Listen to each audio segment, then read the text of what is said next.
Assalamualaikum. Waalaikumsalam warahmatullahi wabarakatuh. Perkenalkan, nama saya Putri Widyaningsih, NIM 039 sebagai moderator yang akan mengenalkan 3 anggota teman saya. Yang pertama, Fisabella Dina Ariska, NIM 05. Yang kedua, Riani Setia Utami, NIM 18.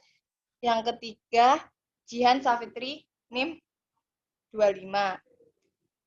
Di sini kelompok kami akan menyampaikan materi tentang analisis permasalahan implementasi kurikulum 2013.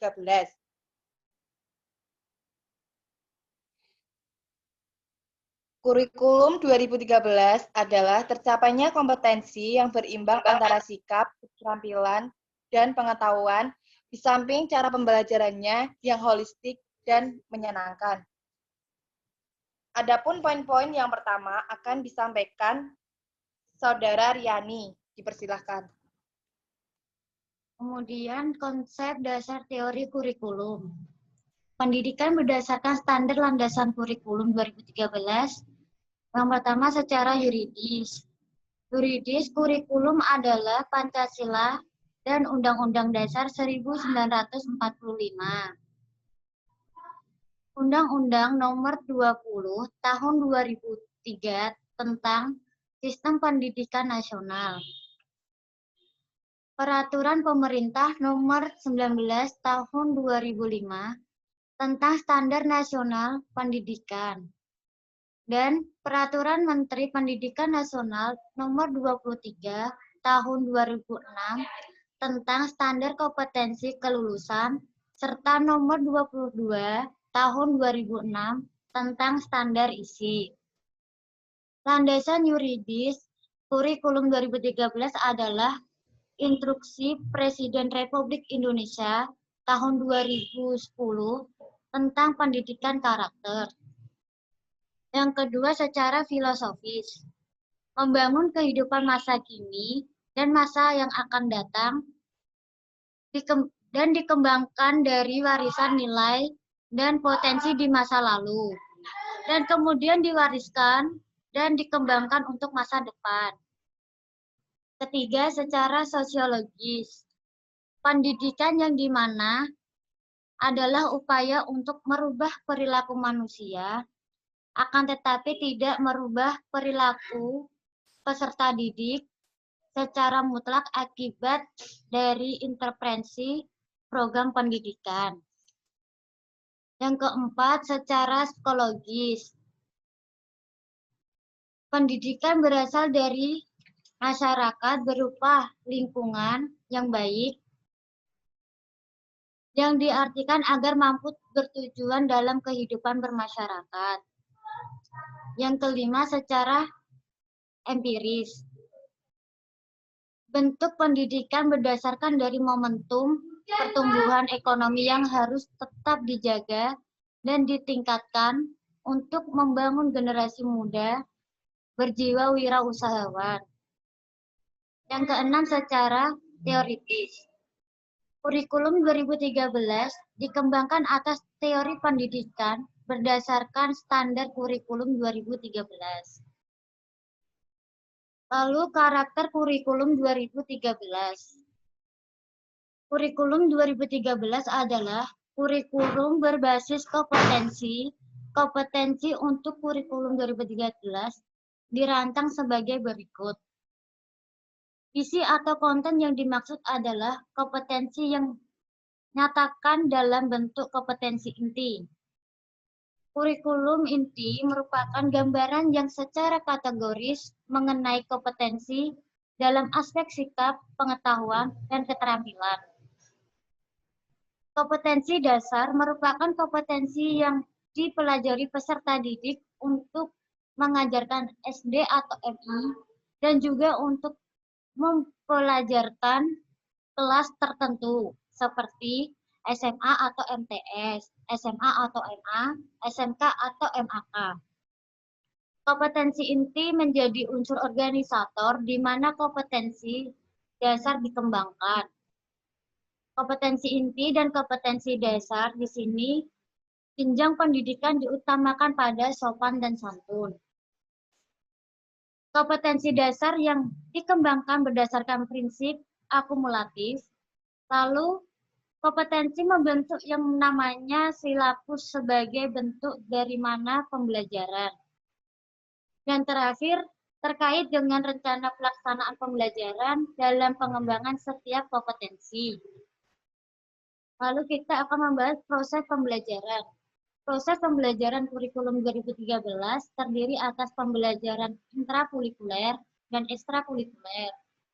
Pembelajaran intrakurikuler adalah proses pembelajaran dalam struktur kurikulum yang dilakukan di kelas sekolah maupun masyarakat. Proses pembelajaran di SD atau MI berdasarkan tema. Sedangkan untuk di SMP atau MTS, SMA atau MA, dan SMK atau MAK berdasarkan rencana pelaksanaan pembelajaran yang dikembangkan oleh guru. Proses pembelajaran didasarkan atas prinsip pembelajaran siswa aktif untuk menguasai kurikulum dasar dan kurikulum inti pada tingkat yang memuaskan. Proses pembelajaran dikembangkan atas dasar karakter konten potensi, yaitu pengetahuan yang merupakan konten bersifat misteri dan diajarkan secara langsung. Pembelajaran kompetensi untuk konten yang bersifat developmental dilaksanakan bersinambungan. Proses pembelajaran atau indirect terjadi pada setiap kegiatan pembelajaran yang terjadi di kelas, sekolah, rumah, masyarakat, dalam artian bukan kurikulum tersembunyi. Proses pembelajaran dikembangkan atas prinsip siswa aktif melalui kegiatan mengamati, menganalisa, menentukan karakter, dan komunikasi. Pembelajaran remedial dilaksanakan untuk membantu peserta didik menguasai kompetensi yang masih belum dikuasai. Dirancang untuk menemukan kelemahan pada peserta didik. Kompetensi dasar dikembangkan berdasarkan prinsip akumulatif. Lalu kompetensi terbentuk yang namanya silabus sebagai membentuk dari namanya pembelajaran.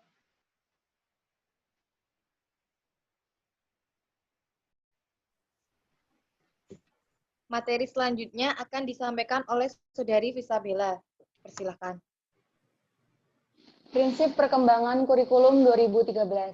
Pengembangan kurikulum didasarkan pada prinsip tersebut.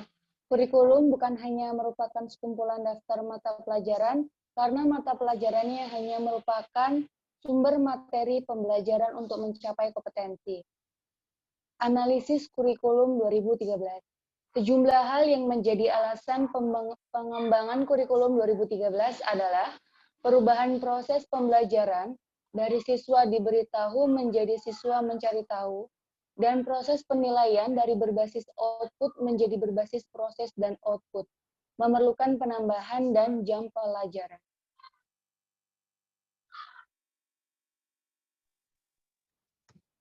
Dan materi yang terakhir dilanjutkan oleh Saudari Jihan. Dipersilahkan. Pola perubahan paradigma atau pola pikir kurikulum 2013. Yang pertama, materi. Standar kompetensi lulusan diturunkan dari kebutuhan sebelumnya. Standar isi diturunkan dari standar kompetensi lulusan melalui kompetensi inti yang bebas mata pelajaran. Semua mata pelajaran harus berkontribusi terhadap pembentukan sikap, keterampilan, dan pengetahuan. Materi pelajaran diturunkan dari kompetensi yang ingin dicapai. Semua mata pelajaran diikat oleh kompetensi inti atau tiap kelas. Mengakomodasi konten lokal, nasional, dan internasional. Yang kedua, proses. Sikap dan perilaku, keterampilan, dan pengetahuan. Yang ketiga, kompetensi inti. Mampu mengolah, menalar, dan menyajikan materi yang dipelajari mandiri. Yang keempat, penilaian. Penilaian berbasis tes dan non-tes atau portofolio. Permasalahan implementasi kurikulum 2013. Implementasi kurikulum 2013 akan menemui sejumlah masalah di lapangan.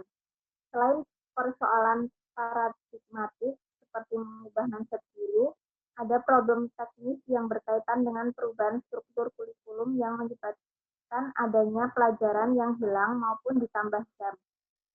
Semuanya itu berimplikasi pada nasib guru. Pada pelaksanaannya, kurikulum 2013, daerah masih menyisakan berbagai masalah. Meski tujuan kurikulum baru itu baik, namun pelaksanaan di lapangan masih harus mendapat banyak perbaikan. Adapun kelemahan dan kekuatan kurikulum 2013. Yang pertama, kekuatan kurikulum 2013. Mendorong aspek kreativitas dan inovasi anak didik. Yang kedua, pendidikan karakter. Tidak ada perbedaan antara peserta didik. Semua peserta didik dianggap mempunyai kesempatan yang sama.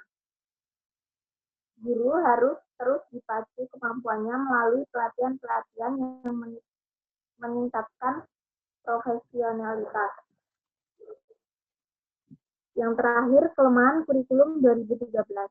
Yang pertama, kurikulum 2013 bertentangan dengan Undang-Undang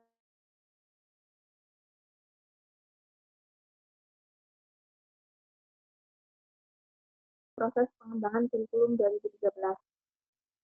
Tidak adanya keseimbangan antara orientasi proses pembelajaran dan hasil dalam kurikulum 2013.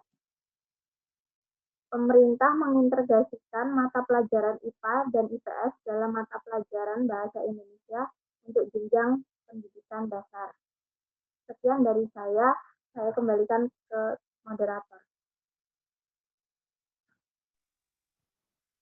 Sekian materi yang dapat kami sampaikan. Semoga bermanfaat dan berguna, dan mohon maaf jika terdapat kekurangan dari kelompok kami.